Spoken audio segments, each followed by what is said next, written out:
Skywatch.Ai insurance is on demand and anytime you need it. Check out the link below.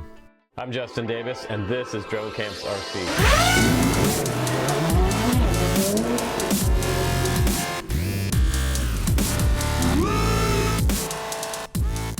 What's up guys, I'm Justin Davis. Welcome back to my channel. Today the shop is fully loaded with race drones and we have a new one here. This is the S225. It just came out and it's gonna rock the boat once again, because if you're thinking about building your first race drone, you can now buy a $99 race drone that's capable of a 4S battery or a 5S battery. So the 5S $99 race drone is here and it's really wicked. It's actually a lot crazier than the one I showed on the channel last week. Already we have something better than what we had last week. It's crazy. From week to week to week, we're getting newer, cheaper, and more powerful components all the time. This guy has 35 amp ESCs on here, capable of that 5S battery. They are 32-bit BL Heli ESCs. You got a 1200 TVL camera on here and super thin replaceable arms and an access on the bottom of this to your flight controller if you need to pull things on or off. Only 4 bolts holding this top plate on,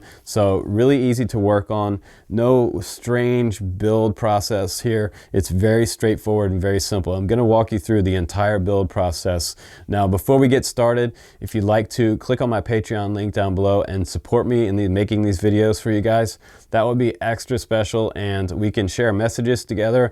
I can message you along the way. If you're working on a build, I can help you out with that. It's like $1 a month, so pretty cheap to keep the lights on in here and the channel going and all the support coming back to the community. So I really appreciate the guys that are already doing that. And as a bonus on the channel, I'm doing all kinds of giveaways, so you got to check those out. We're giving away this new frame this month and complete package there without a radio, of course, but it's the iFlight IH3 long range 1080p super awesome cinema FPV style drone. I'm going to show that picture to you here right now, and the EMAX Baby Hawk R Pro, which is super popular in the community. So we're giving back to you. All you have to do is make a comment down below in this video or any of the videos in October. We're going to do the drawing coming up on November 2nd. So super important that you make that comment. Let me know where you're from and why you'd like to fly FPV. But let's go ahead and get started now. I'm going to show you some of the tools that you need to build this race quad, and I'm going to get you started step by step. We're going to go through this together. It's very easy, so kick back, relax, and enjoy the build tutorial on the S225, guys. Here we go. Alright guys, let's go ahead and get started. First thing you'll need in your build kit is some VHB. This is 3M VHB. You can get this at Home Depot. It's about $6 a roll.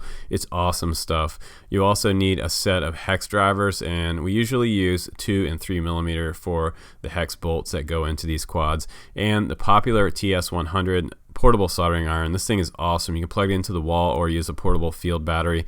A lot of people love those little irons. They're great. And you'll need some type of ratchet driver for putting down your motor nuts, and maybe a torch or a heat gun if you're brand new.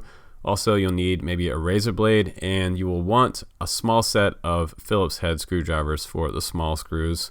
And last but not least, go to Harbor Freight, get yourself this set. It's a 127 piece heat shrink tubing assortment. It has the little tiny heat shrink in here. This is great for tiny wires and your antenna wires. Also, the larger ones go over top of the arms for holding down the ESCs. That's super awesome stuff. Now, this is the box that the S225 comes in. You do get a set of Gym Fam props in here, which is super nice that they do that. I love these props. They're actually pretty decent, and these props are actually 50/42s. It's only one set, but you're going to want to buy some more props because you're going to go through props if you're brand new to flying FPV race drones. It's just inevitable that you're going to break some props, but these things are quite durable. Now let me show you what's also included in the box.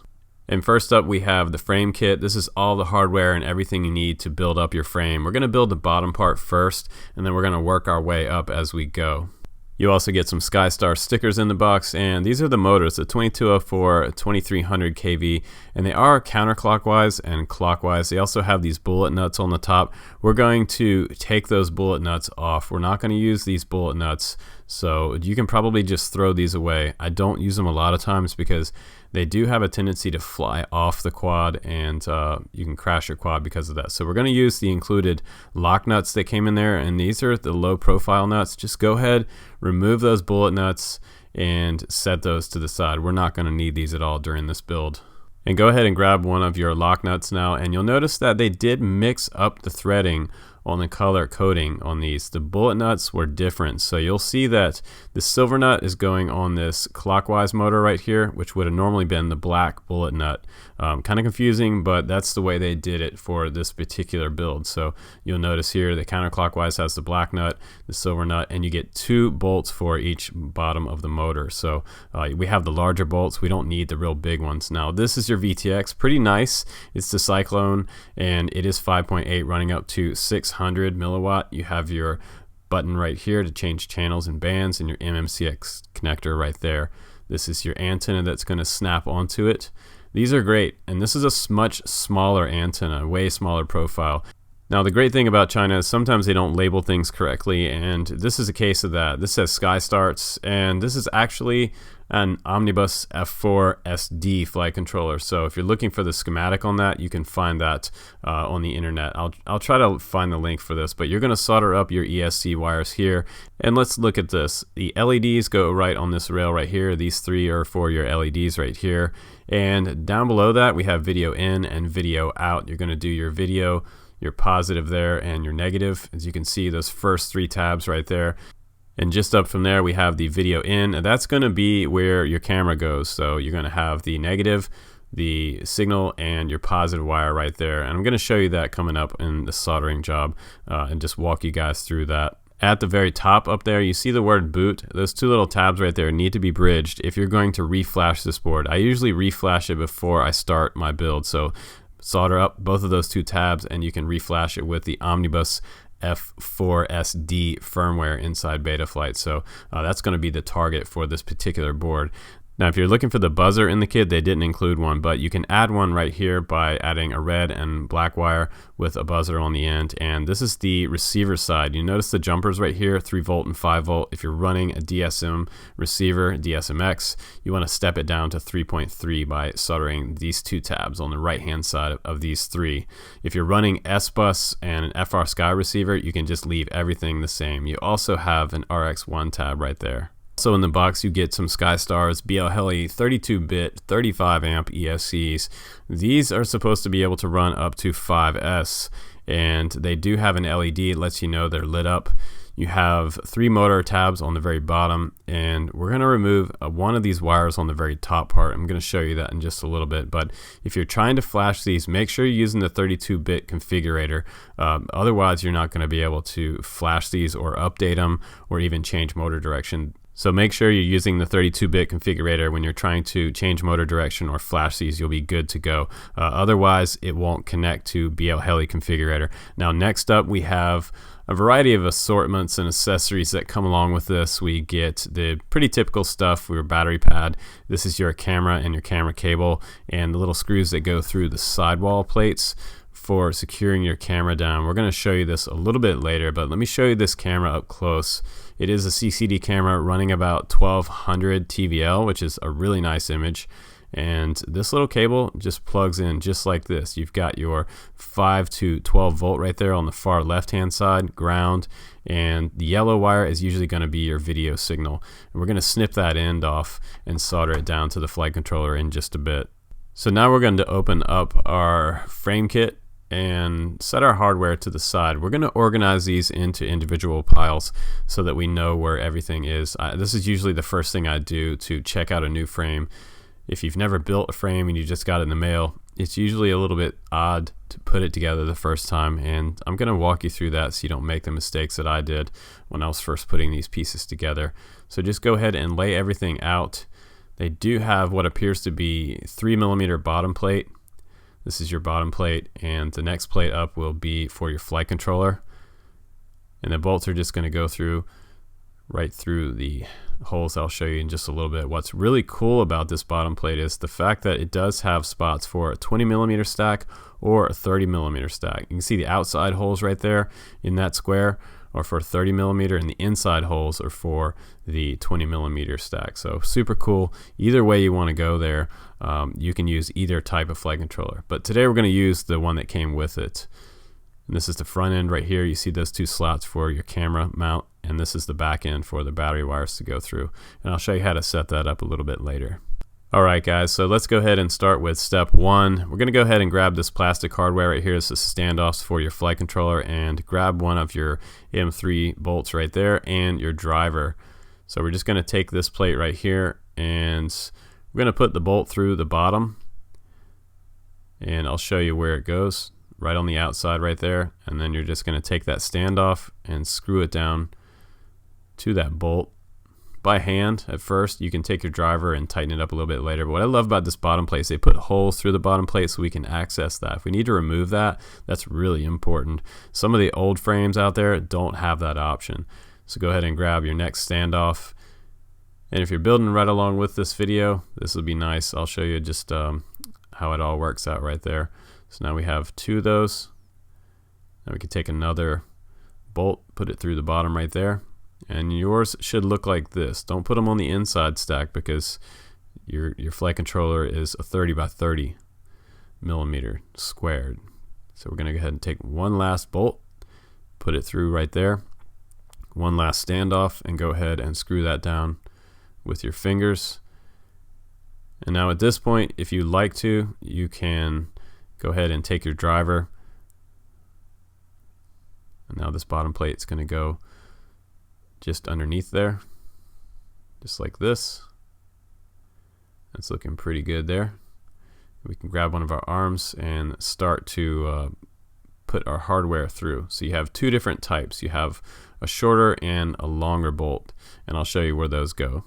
So go ahead and grab the bottom plate and your first arm. And what we're going to do here is line up these holes so you see just like this.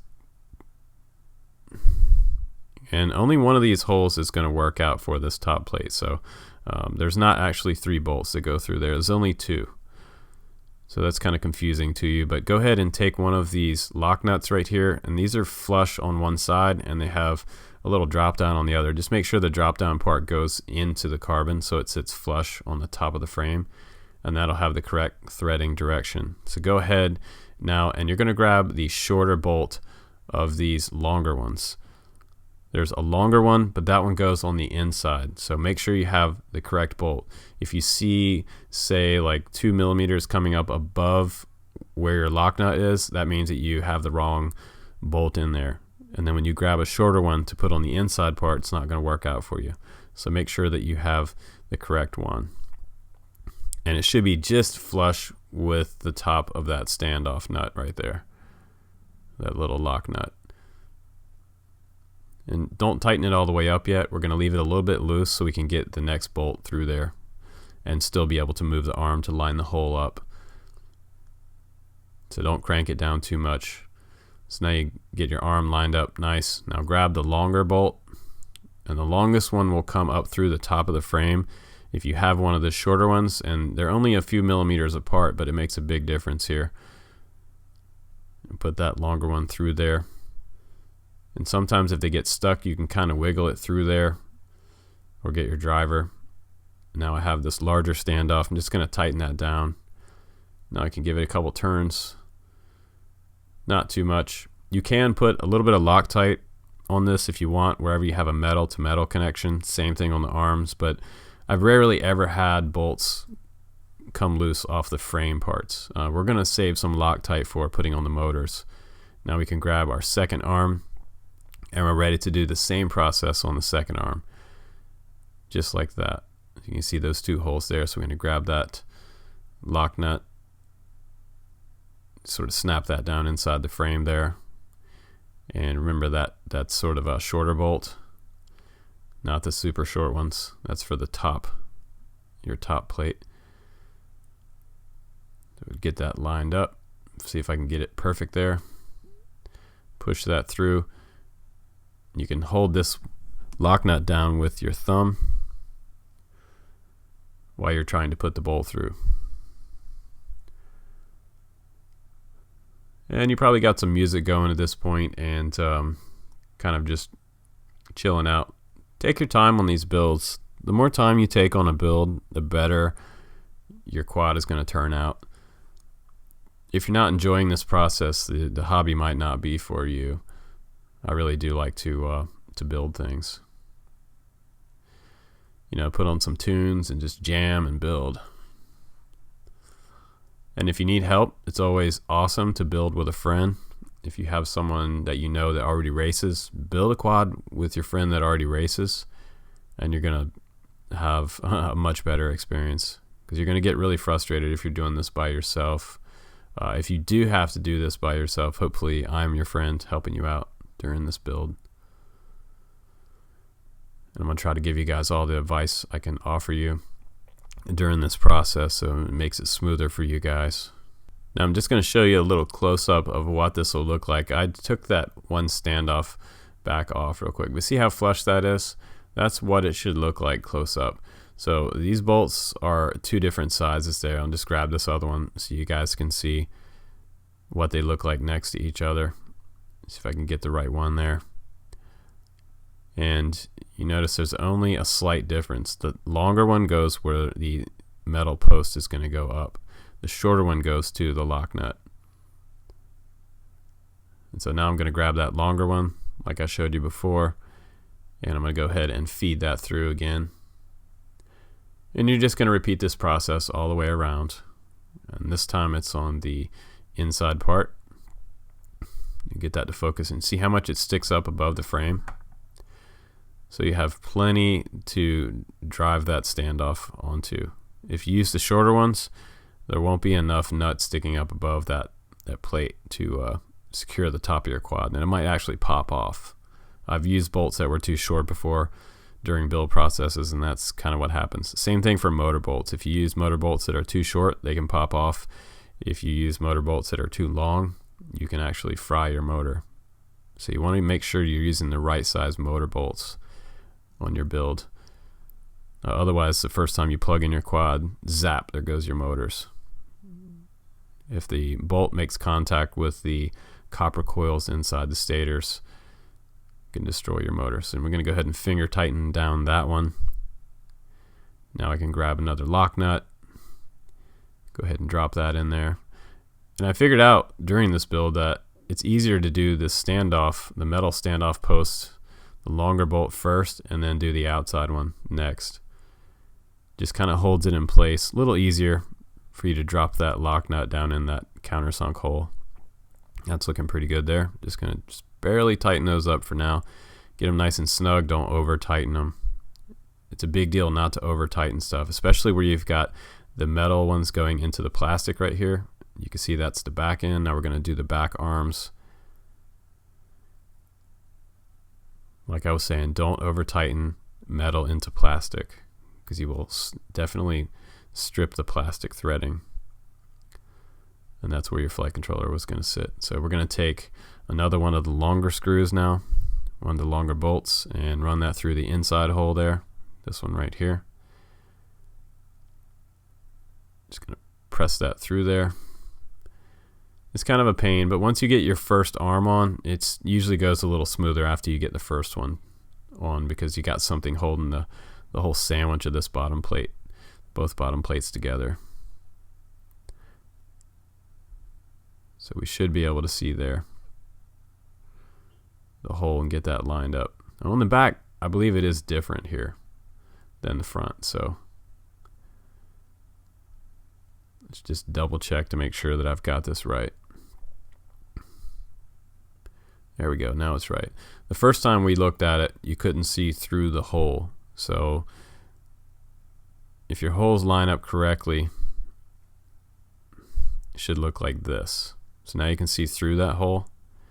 So now we can go ahead and drive that bolt through there with no problems. Before it wasn't lined up correctly, it was facing the wrong way. And that's going to happen to you too. I still make those mistakes myself. Don't be too hard on yourself. This is all about fun, all about the hobby. It's so cool to build something up that you built yourself and take it out the first time and line of sight fly it the first time.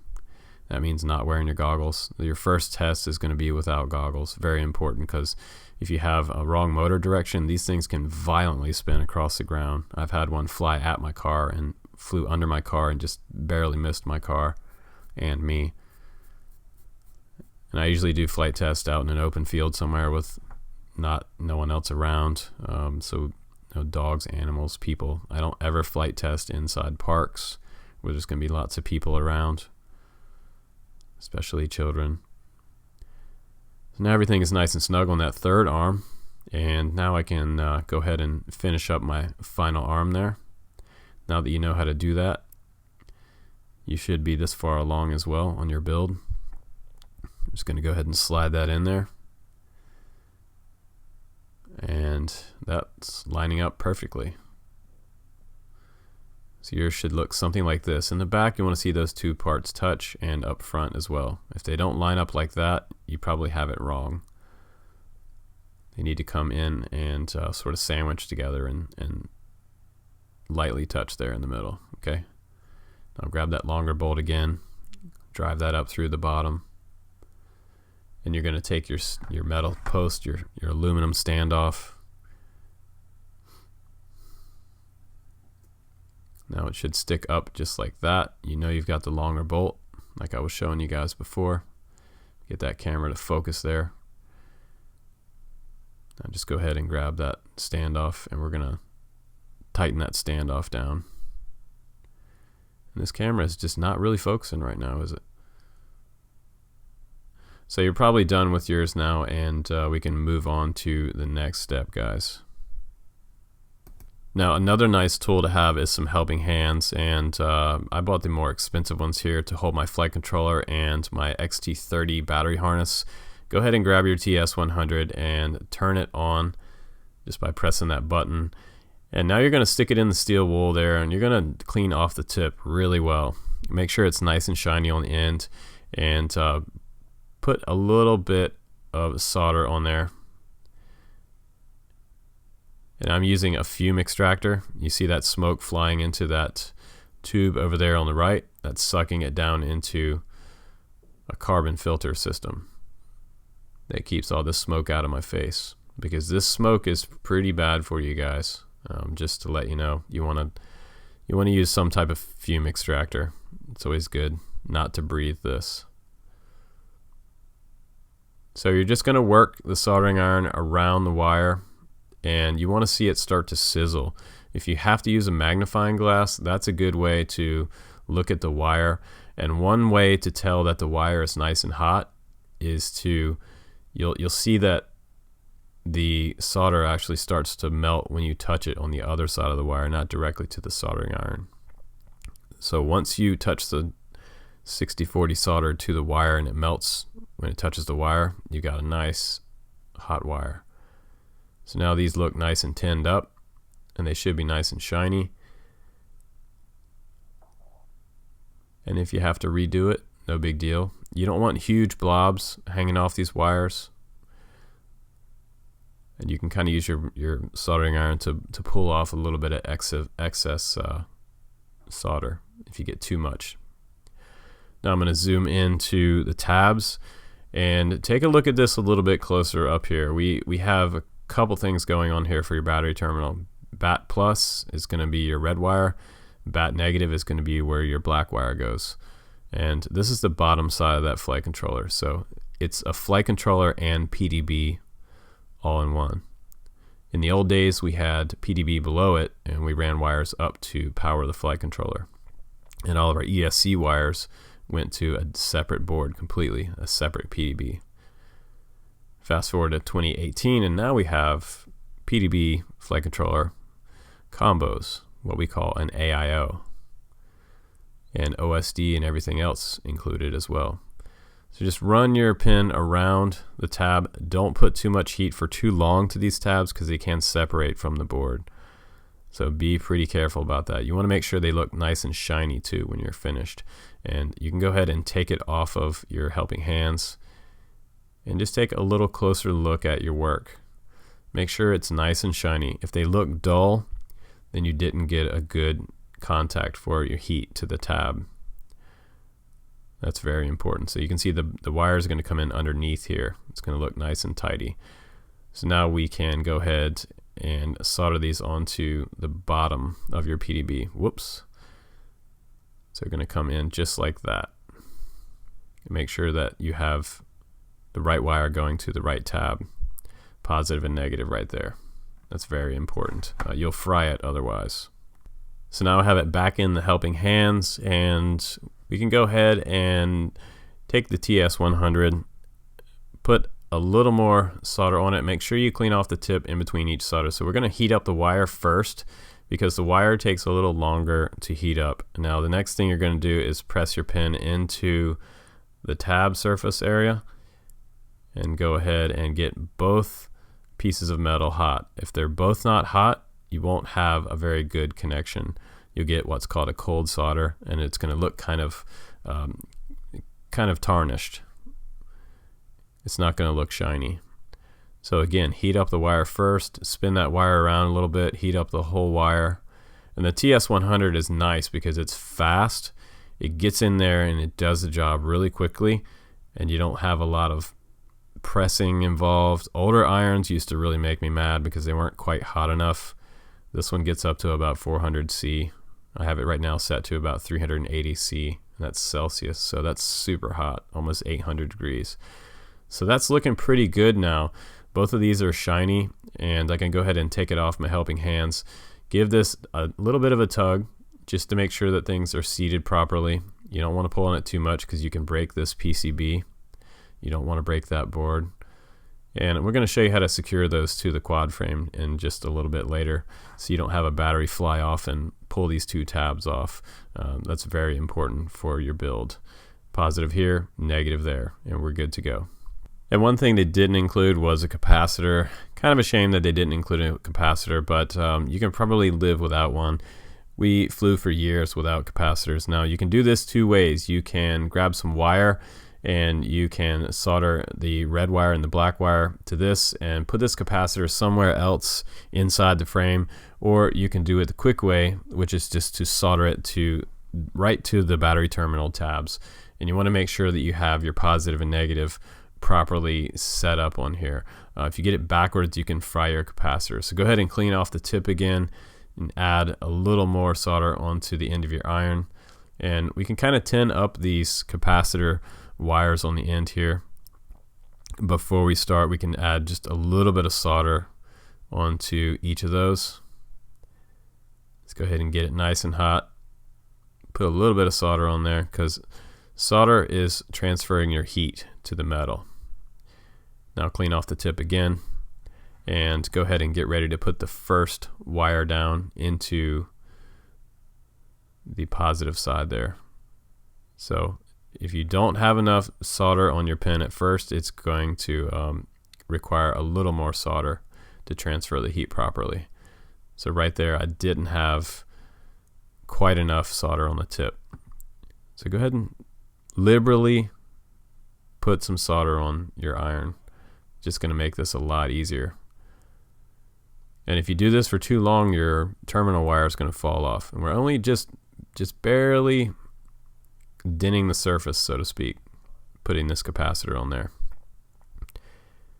Now you could try to do this all at once when you're doing this larger battery terminal wire, but it seems a little bit hard for me to do it that way. So I usually come back and just add a little bit of solder later and just gently work the heat in there and get it placed right. You don't want it to touch that chip directly behind it. So my wire did move a little bit, but everything is good there.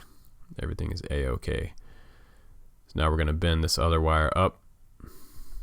And the wire coming off the capacitor is quite rigid, so you're going to need to bend that pretty good with your fingers or a little pair of pliers. If you bend it in the direction that you're going to solder it, that helps a lot.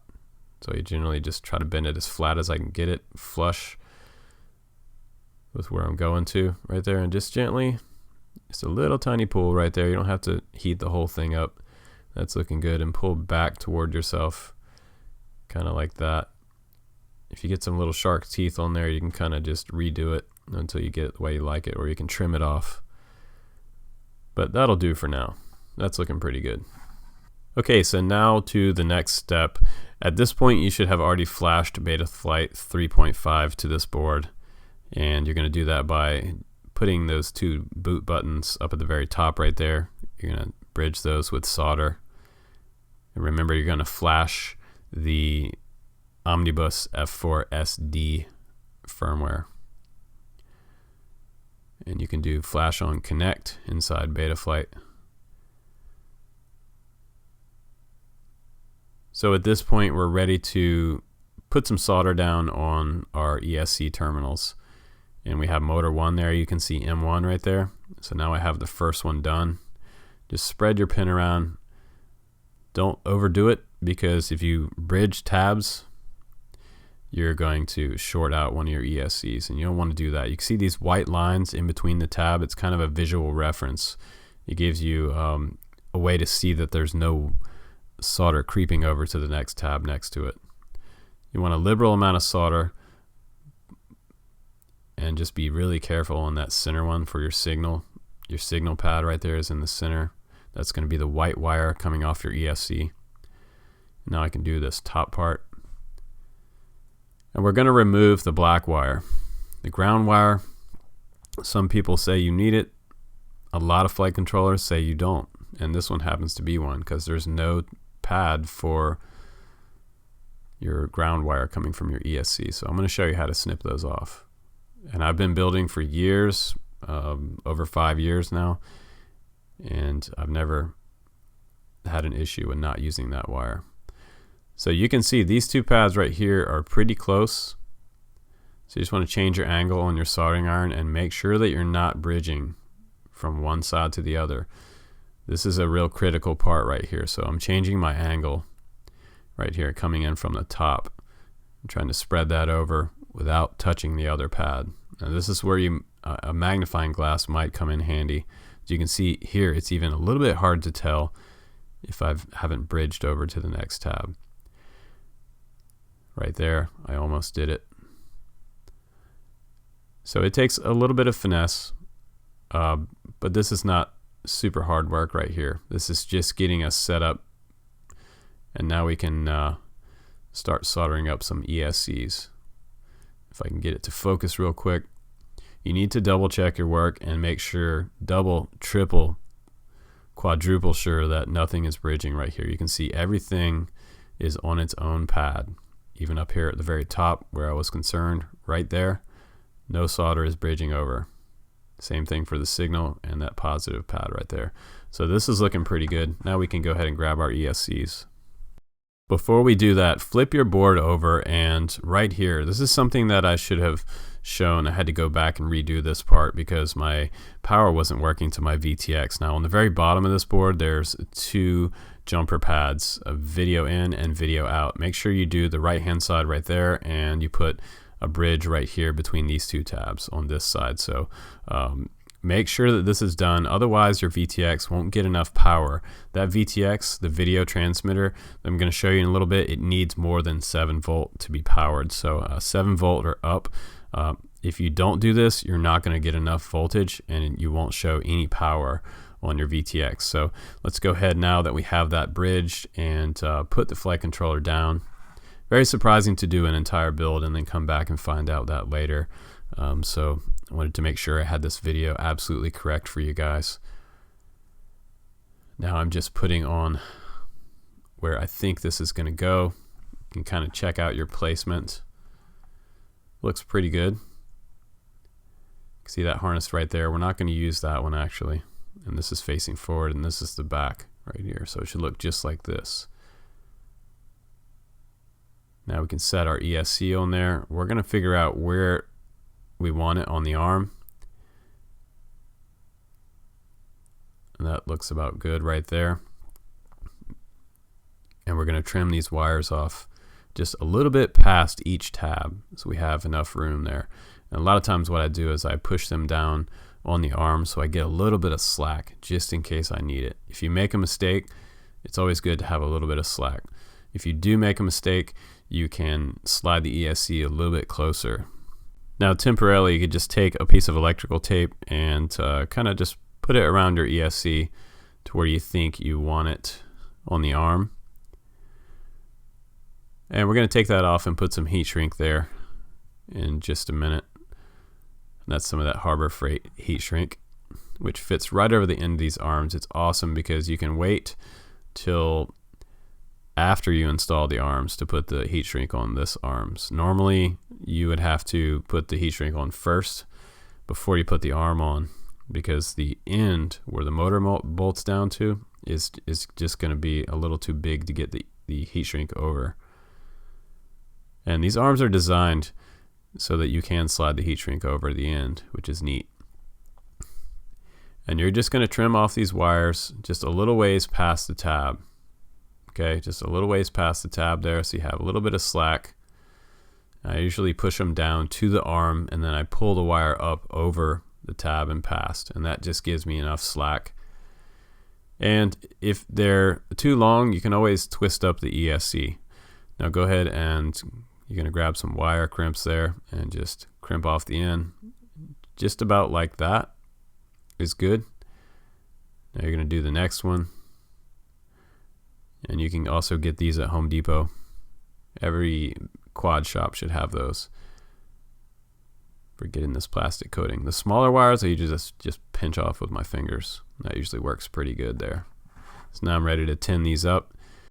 So you're going to go ahead and clean off the tip and add some more solder on the end right there. You want to see it sizzle.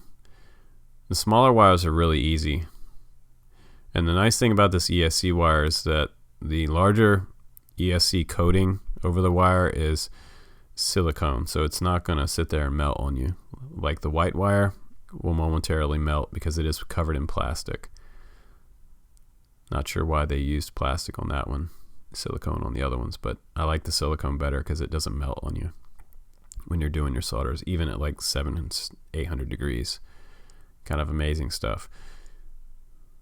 Then we see it start to sizzle just a little bit, and that's tinned up and ready to solder down to the pad. Now you're going to do your first one, and your first one should be the positive wire on the outside. I usually work from the outside in. That way I'm working away from this plastic post at the bottom of the screen right there. If you touch any heat to that plastic post, it will melt and mess up your threads. So keep that in mind. You want to keep your iron away from those plastic posts because you'll have to replace that post. Now I cleaned off the tip again, and I'm ready to go ahead and solder down the signal wire. That's your white wire. It's looking pretty good. Make sure that the wire doesn't pass too far past your tab so it doesn't touch any other chips on the board, and make sure it's properly seated on the tab. That looks pretty good. No bridging of solder from one tab to the next. Very important at this step that you don't have anything bridged. So my wire is just a little bit short there, so what I need to do is I need to take off my electrical tape, and I need to move this ESC forward just a little bit. So if you cut it too short, don't worry too much. You can always just kind of move it forward just a little bit. Scrunch up that red wire right there, and you don't want any part of this ESC touching the carbon frame. Make sure that the heat shrink is nice and covered over your ESC. Okay, that's looking pretty good there. So now I have enough slack there to get to my negative terminal. Cleaned off the tip again, and I'm going to go ahead and solder down this part, and you want to heat up the wire first. It's kind of sliding away on me right here.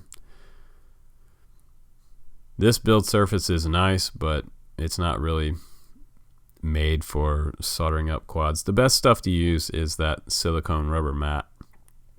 This is more of a hobby mat, and it will burn if you touch your soldering iron to it. So sorry about the solder off the screen right there. So now that one's all good, and you just want to take a look at your work after you're done. Bring it up close and look at all your solders. Make sure they're nice and shiny, and tug on each wire before you settle on any solder job. So now I just twisted that up a little bit, take out some of that slack, and now I can put some heat shrink on there. Just going to take a little closer look. If you have like a magnifying glass with a light on it, that helps a lot. And those look pretty good. So now I can go ahead and grab some heat shrink. And if you're looking for what size heat shrink this is, 3/4 inch slides just over this arm. I love the way the shape of this is on the end of this quad. Just trim it off about 1/2 inch or so. That way you can kind of see what this ESC is, and you slide it right on like that, hit it with the heat gun, and you'll be ready to go there. Just make sure you heat it up all the way around, top and bottom, so it stays in place. If you want to get extra fancy, you could put a little tiny piece of VHB right underneath your ESC, and that'll really hold it in place.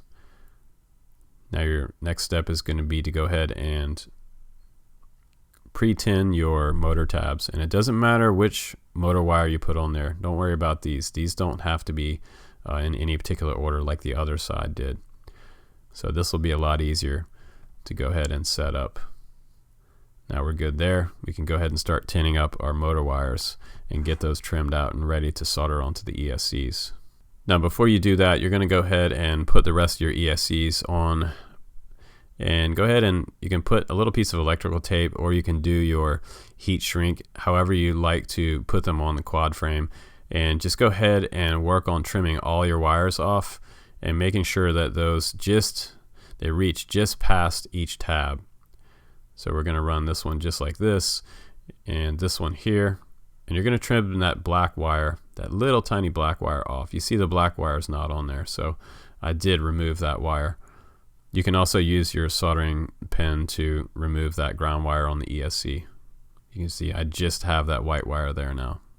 So black and red power cables, you can go ahead and crimp those off just about like that.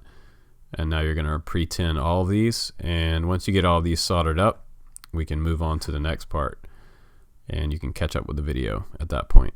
Now one tip I wanted you guys to see is that this plastic, actually the heat shrink around the ESCs actually kind of come over the motor tabs. So make sure you take a pair of snips and just go ahead and snip that away from the ESC tab. You don't want any of that plastic over top. You can see how that kind of stopping my solder from going onto the pad. So make sure you trim that back before you add your solder onto these ESCs, because you'll get kind of a half solder going on there, and that's really important to cover this whole tab with solder so you get a proper connection coming from your motor to the ESC. That's looking pretty good right there.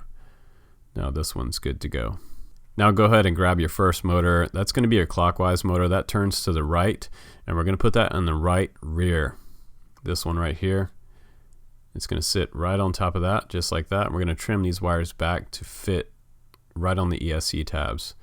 Now go ahead and grab some Loctite, and we're going to use a little dab of Loctite on these motor bolts. Go ahead and shake up the bottle. It's always a good idea to shake up your Loctite bottle. One tiny little dab, and go ahead and wipe it off on your fingers and a towel or your jeans or whatever you like. And make sure the wire harness is facing toward the flight controller. And now you can go ahead and feed that screw through and make sure it's hitting the threading correctly and you're not stripping it out. Just be really careful when you're tightening this down, and you don't really need to do it super tight right now. We're going to make sure that that is dead center right there, so when this collar turns, it's not rubbing on the frame. Turn this motor later when you get all your bolts on, and make sure that it turns freely. If it feels like it's hugging or snagging at all, that means that your bottom part is not lined up properly with the hole in the bottom of the frame. That's going to be very important.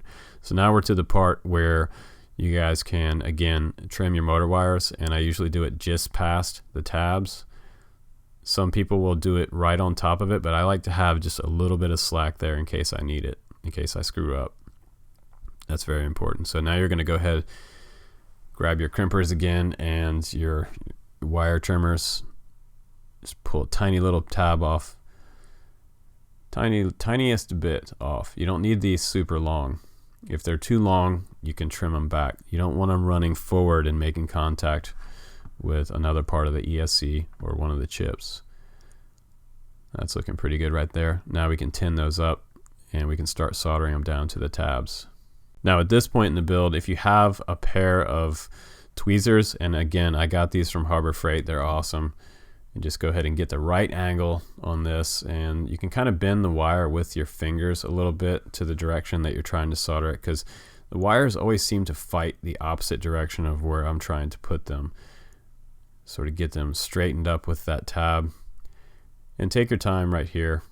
If you can get the right angle on this, the angle is everything when you're making a solder, because the biggest point of putting the wire down to the tab is the fact that the wire itself makes contact with the tab. If it's sitting at an angle up, you're not making a good contact with the tab. So you want it to be sitting absolutely flat.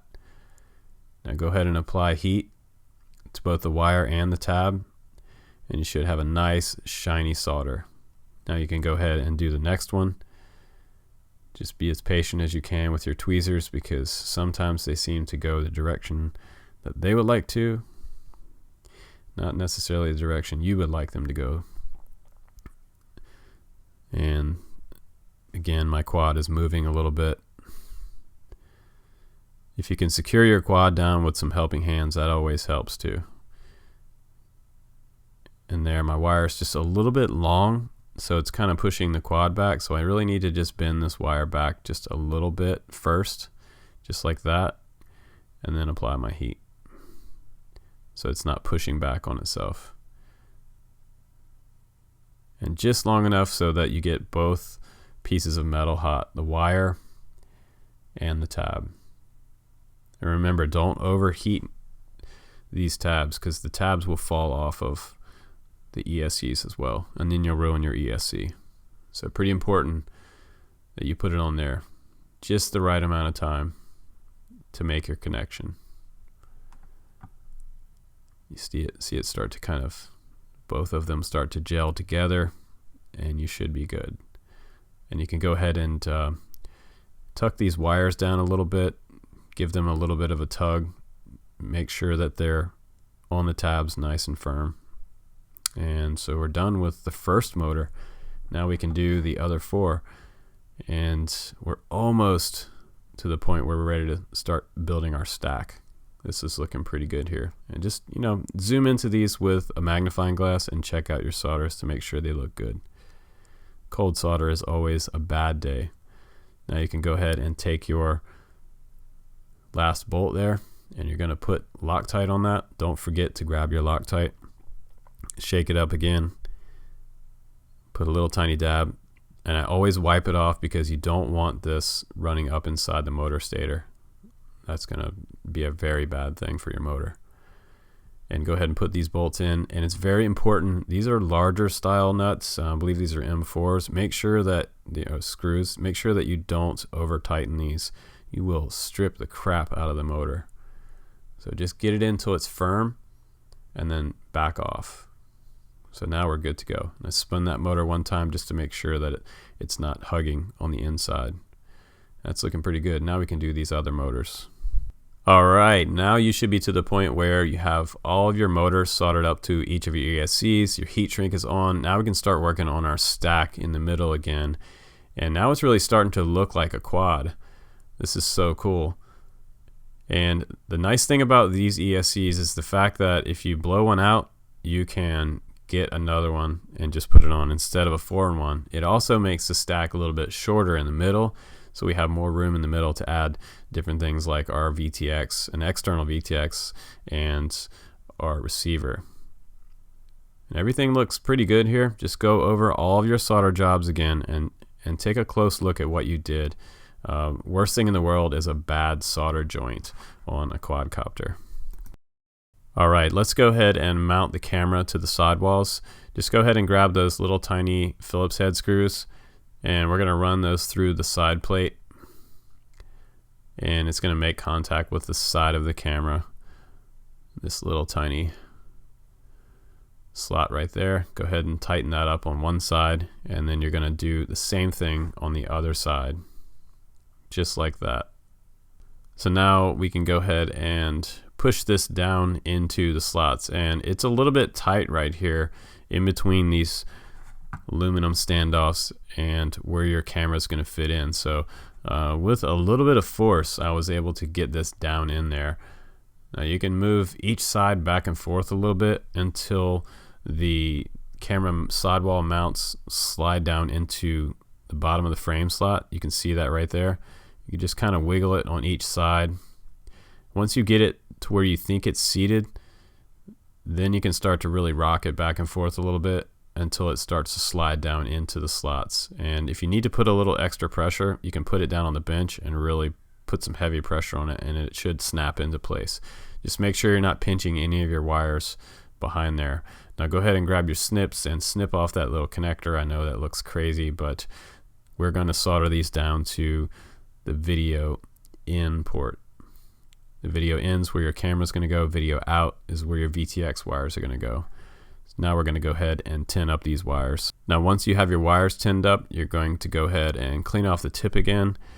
And your video signal wire is going to go right on this tab right here. And just kind of come off this direction with your pen.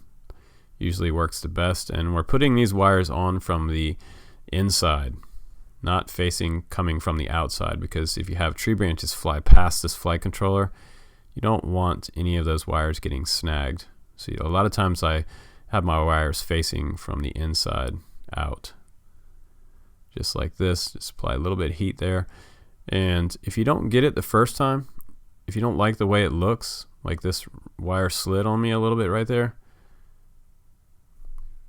just being a little bit of a pain. And that could work, but I don't like the way that looks, so I'm a perfectionist, so I'm going to make sure it's on there right. And now those two look good. Just give it a little bit of a tug with your fingers. So now we've got our ground cable there. And the markings on this board are really bad, so hopefully this video is helping you guys. It's really hard to see. And again, I'm not really happy with the way that first solder looked. Never hurts to redo things. Now we're going to do the positive wire. Let me just make sure you clean off your tip. And sometimes you don't have to with these small solder jobs, but you always want to work with a clean solder tip, which makes everything flow, so to speak. That looks pretty good. I'll back it up just a little bit. And make sure we're not making any connections with those chips directly behind those tabs. Very important. You don't want to bridge any solder up to anything else because you'll short things out. So now we're ready to grab the VTX, your 600 milliwatt VTX. Just going to go ahead and unplug it for now, and you can set that to the side, because what we're going to do now is we're going to tin these up on this side right here, and we're going to put these down on the video outside of the flight controller. And we'll just zoom in a little bit there for you. We're going to go ahead and put some solder down on these tabs. That V marks where your video signal wire goes. That's going to be that white wire.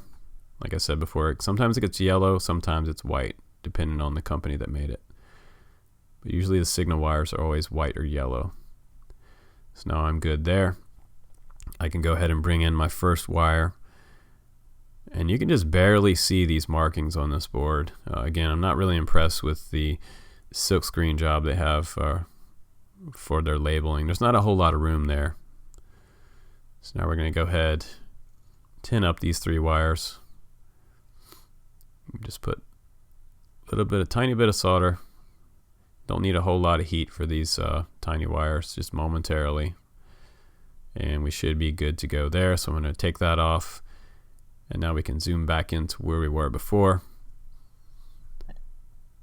And we're going to do the first wire, and we're going to work from the outside in, like I generally like to do. And you could run it that way. If you want to be fancy, you could bring it around this direction.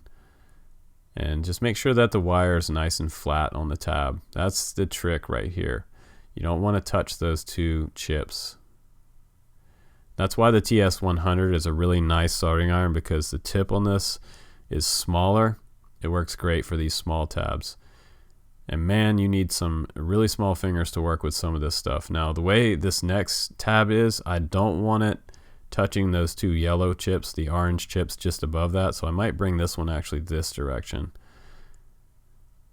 So I'm just going to put this one on there like this. my positive wire, my power wire. That way it's not going to touch those two chips. You don't want to make any contact there. And I can just kind of bend the wire back just like that and tuck it over. That should be fine. Just one of them would be okay in this instance. So now we're going to do the ground wire. Just enough heat there. That looks pretty good. So now you should have your video transmitter wire harness all soldered up to video out, and you should be good to go there. Now we can plug it into the VTX. Now we're going to work on soldering up the receiver, and if you're using an XM Plus, this is the way you're going to do that. And we'll go ahead and plug this in. Make sure that the teeth are lining up the right way. In my early days of building, I bent those posts on the inside, and that's a pain to bend those back. So now go ahead and grab your XM Plus, and I'm going to show you the way that this hooks up, because most of you guys are using this receiver. You have signal here, you have 5 volt, and you have ground right there on the outside. So that's the way that the wires are going to solder up. I just have an extra piece of camera wire. You can just trim off the end there, and you're going to tin up both sides of this wire. Just go ahead and trim off the other, and like to add a little bit of length on there so I can put it anywhere inside the frame I want, so that it's not too short. You could probably make it about 3 inches would be totally fine. Just go ahead and snip those off with your fingernails. I don't have much fingernails, but now we're ready to tin those wires up. So go ahead and take your soldering iron now and just put some heat to each wire. And I love these small wires. They heat up really quickly. You don't have to have it there very long, and those are good to go. Now the next thing you can do is go ahead and do the other side. Use your helping hands again. Snip off each of these wires. And these look a little bit long, so we're going to actually go back later and we're going to trim these down a little bit. They don't need to be quite this long. You should never ever solder wires to a flight controller or your ESCs or your motor wires or anything on the quad that are a little bit too long. Always trimming them back is a good thing. Too short would be bad. So just about like this is just about the perfect length, and those will make contact nicely. Now we can take this off and just go ahead, if you have these 3 wires, go ahead and trim them back. On the other side, now this one's going to look good. That should be okay. Maybe just a little more there. Okay. And now what you can do, just go ahead and take it off and twist it up with your fingers, and this is going to clean up a lot of the wire sort of floating around inside your frame. This will make things a little tidier. I usually do this. And now we're going to go ahead and put the wire back in, and we're going to solder up our first wire, which is going to be the signal wire. And I'll show you where that goes. So go ahead and take a receiver and put it in the clamp, and your first wire is going to be signal. That's going to be the farthest one over toward that gold button on the very top. The gold button is your bind button. That's what you're going to press down to bind up your receiver to your Taranis radio, your Frsky radio. Now you're going to do your power wire. Should be your 5 volt wire right there, and your ground wire, the last wire. Alright, so now we have our wires soldered up to the receiver. Those look pretty good. You can kind of give them a tug a little bit to make sure they're seated properly. And now we can go ahead and solder on our receiver to the board. We're going to bridge the 5 volt tabs there from the center tab over to the left. So if you're doing DSMX, you want to bridge from the center tab to the right side right there. So we're doing 5 volt for our Frsky XM Plus. So we're going to get a little bit of solder on both sides. And if you don't have your pin exactly flat, it makes it really hard. And I don't think I have my pin exactly flat, so it's requiring a little more solder. I got a huge blob going there. So that actually worked out. Now I have both of those bridged to 5 volt. That's looking pretty good. Now we have the signal tab, positive and negative there.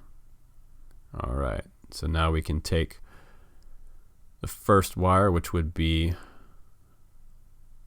our signal wire, and that's that yellow one again.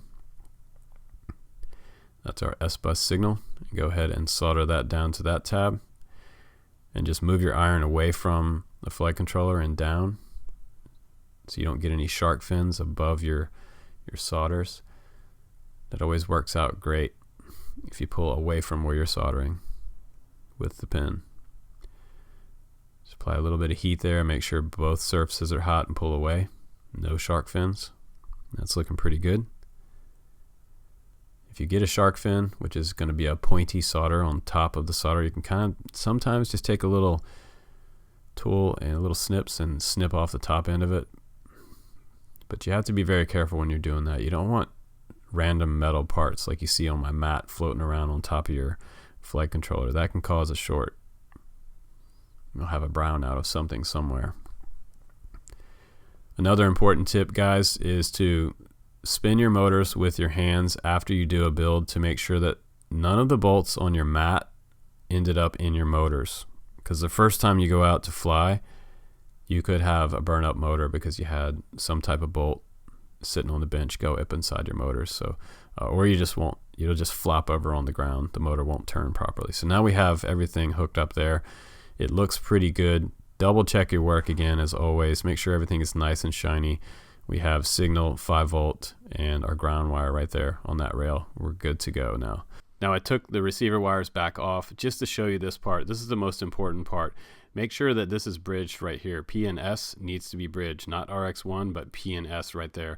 Otherwise, your S-bus is not going to show up as active inside the receiver tab, so it will look like your receiver is not working. Just make sure those two tabs are bridged, and you'll be good to go inside Betaflight. So now you can go ahead and grab that black plate that they gave you. It's sort of a coated PCB. They put some kind of black coating over top of it. Maybe they painted it just to keep things from touching any metal to metal there. And what this is basically, it's just an upper level for your VTX and possibly your receiver, if you can fit it all there. Just go ahead and take your first standoff nut and go ahead and lock that side down. And I usually do the opposite side next.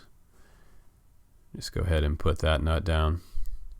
Just hand tight for now. You don't need to use a wrench on these, by the way. I usually don't use a wrench on these type of nuts because I don't want to break off any chips anywhere on the board. I made that mistake before with flight controllers. If they get too tight, sometimes it might take out like a little sort of couple millimeter turn with a little tiny pair of pliers, needle nose pliers, to loosen one of these little nuts. But if you hand tighten them, they usually can be taken back off by hand, which is kind of nice. So that looks pretty good. Now we're getting to the point where we can get our VHB. Go ahead and grab your VHB, and you're going to trim off a piece of VHB. And probably the smaller the better, because you might end up removing this VTX later. It sticks really, really good to this top plate. So VHB is awesome sticking to plastic. Try not to touch the sticky side with your fingers because it gets not very sticky really quickly when you touch it. It loses all of its adhesiveness for some reason. Is that a word? Is adhesiveness?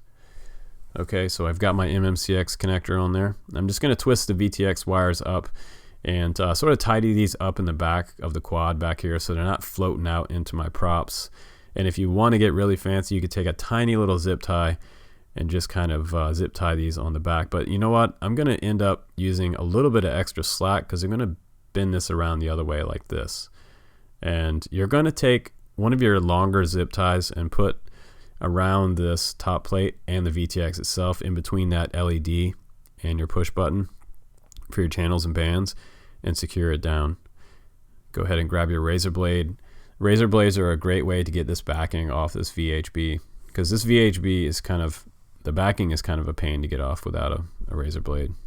But then again, I don't have fingernails.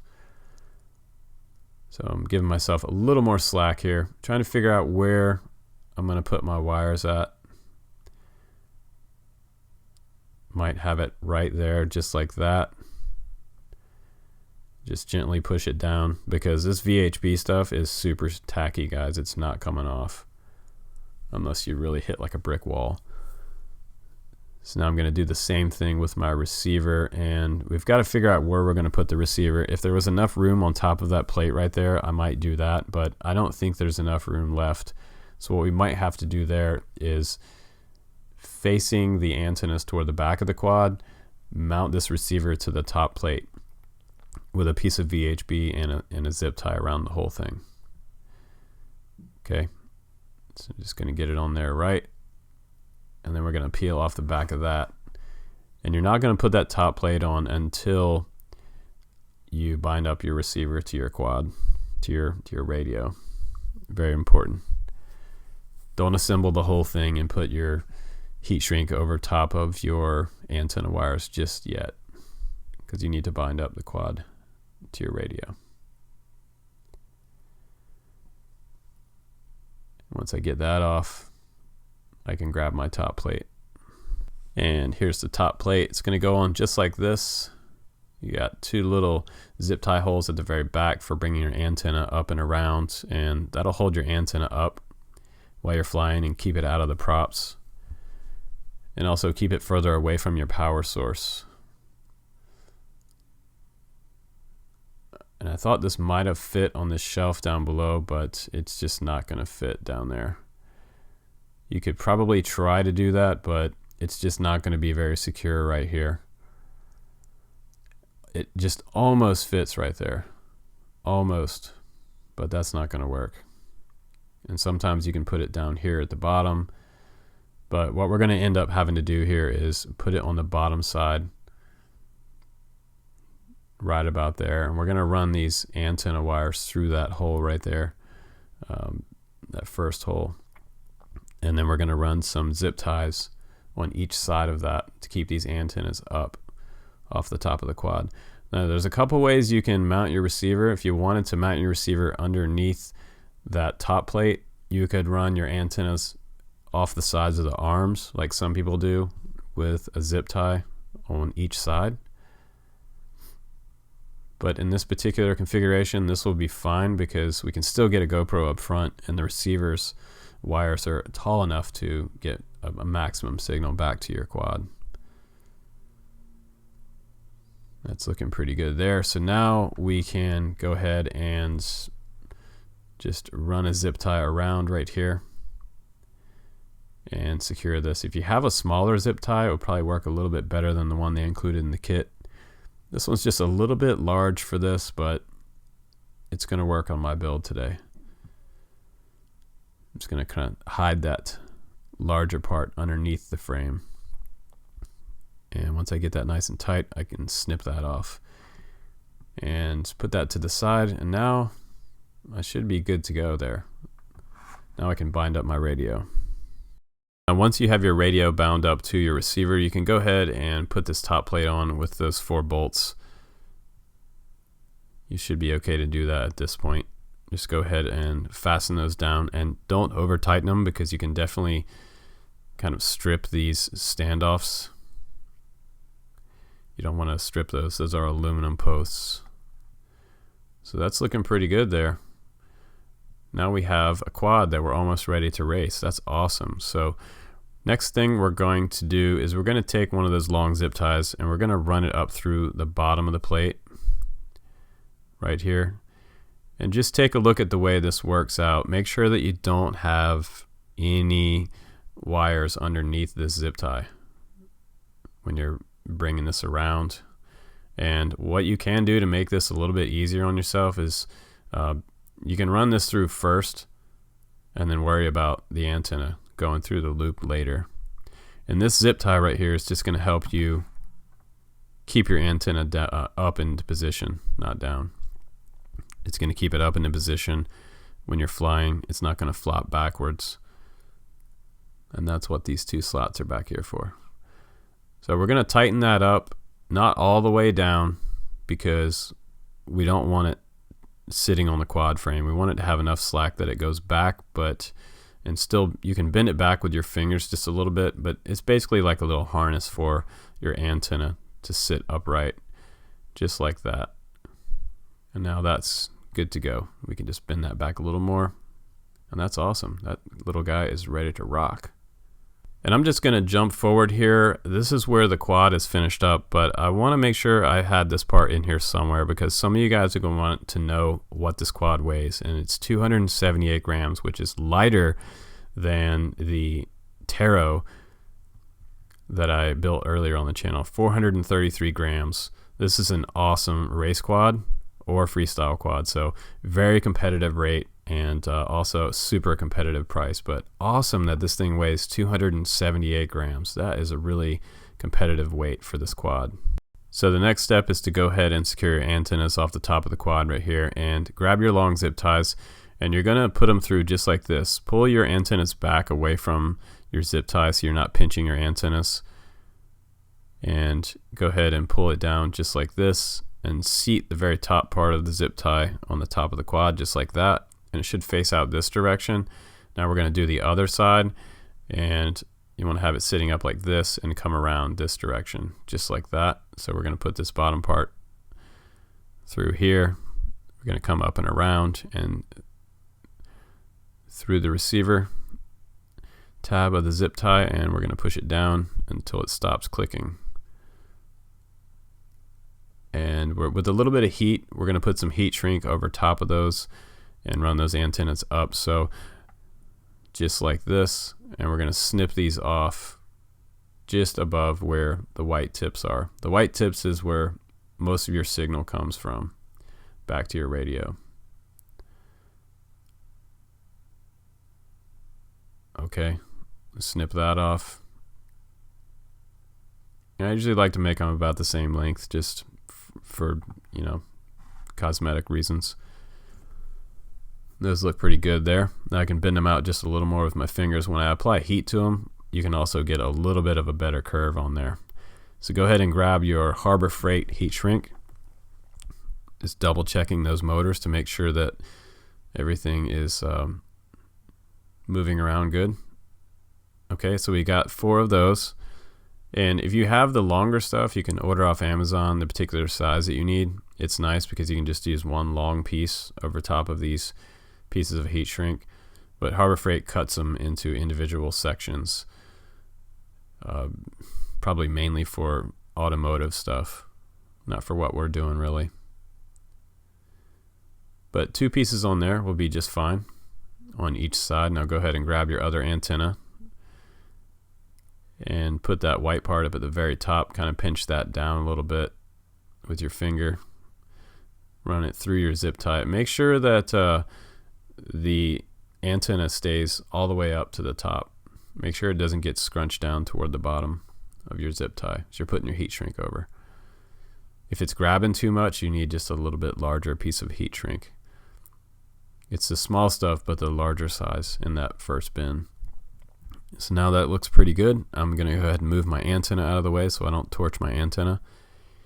And new guys, if you're watching this, probably use a heat gun for this. Direct heat is something that I don't really recommend when you're working with quads. Just be super careful. If you're experienced with torches, you're probably fine. That's looking pretty good there.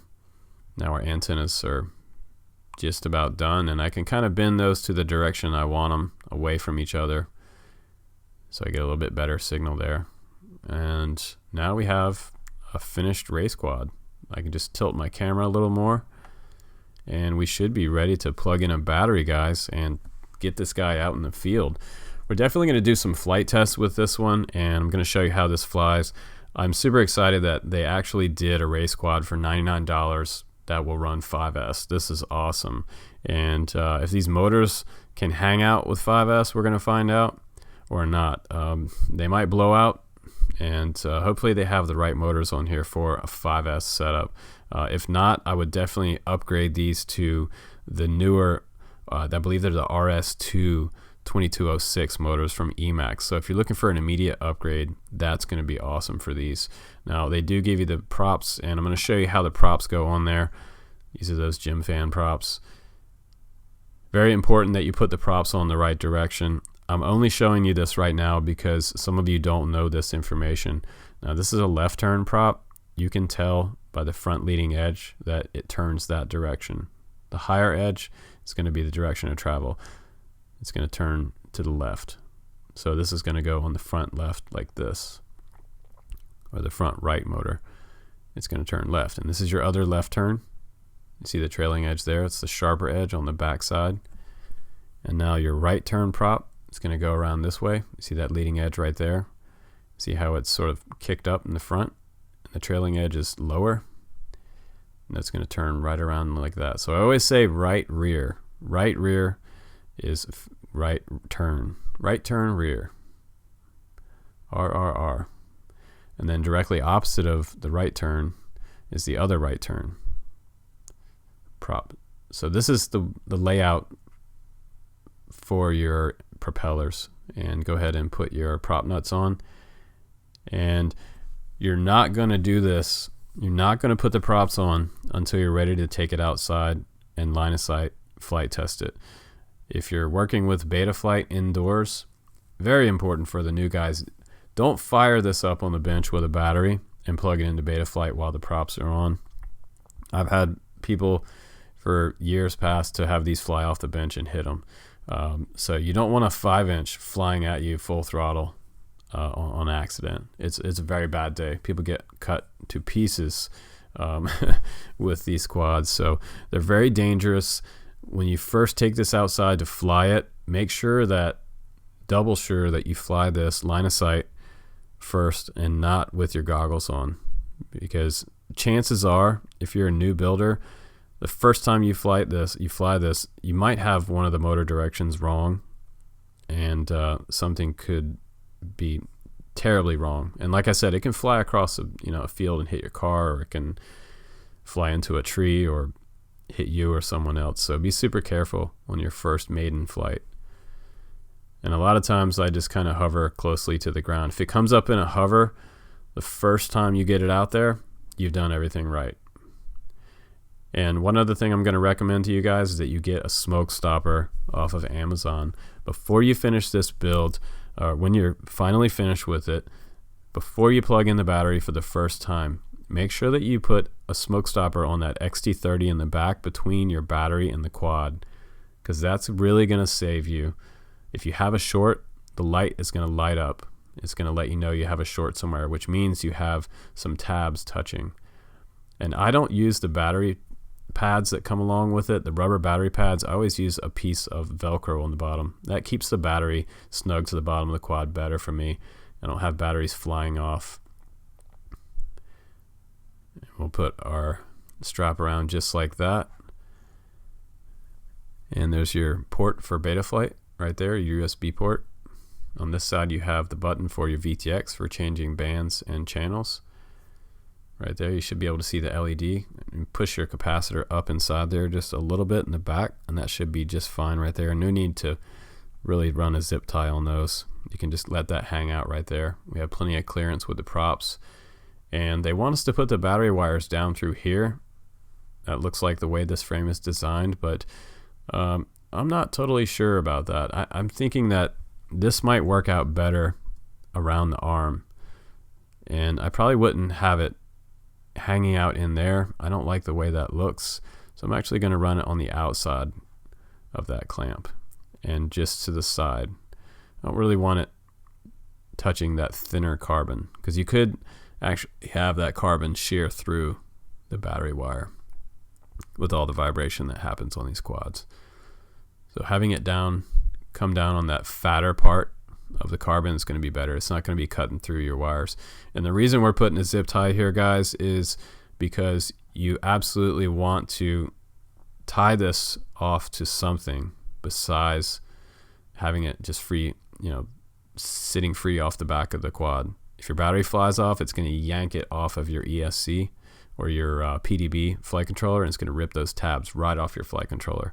And you're going to have to buy a whole new flight controller for your quad. So very important. If you're using 4-in-1 ESCs, same thing. You're going to zip tie off the battery cable to the arm of the quad.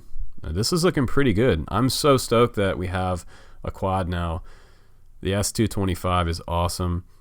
Mine works. I did plug it in, and now I have a quad that's working. And by the way, make sure that you bridge those tabs on the bottom of the flight controller for your VTX to get it up past 5 volt, like I showed you earlier in the video. Also, a tip for the new guys, if you're going to test out your motor direction, I usually use a little, something like a little 3-inch prop. Something like this, it can free spin. Don't put the nut on top of it. If it flies off, no big deal. It's usually not going to go very far. Might go a couple feet up in the air, but just gently test your motors inside Betaflight. Make sure that they're going the right direction. And the reason I leave the nut off is because that when I push the throttle back down in Betaflight to 0, the prop comes to a slow stop instead of a quick stop. If you tighten down the nut, they stop quicker. If you don't have the nut on there, they kind of just loosely spin around the motor shaft, and you can see which direction the prop is going. So that's how we do that.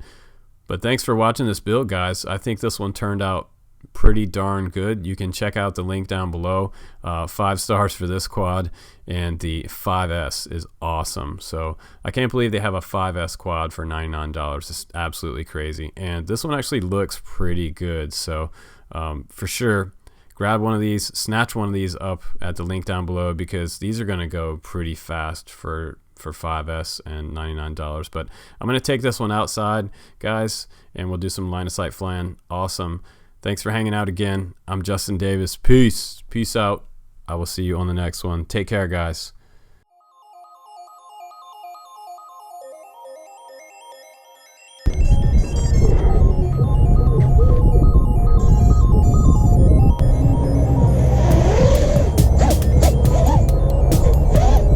$100. Woo!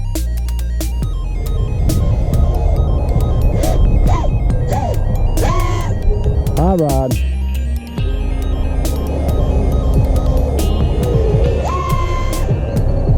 Crazy.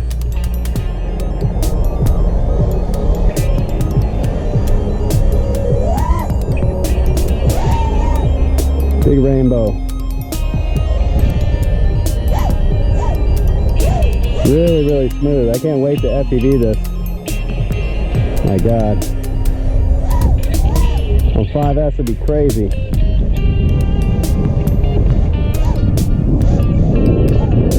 Sounds really smooth. Look at that hover.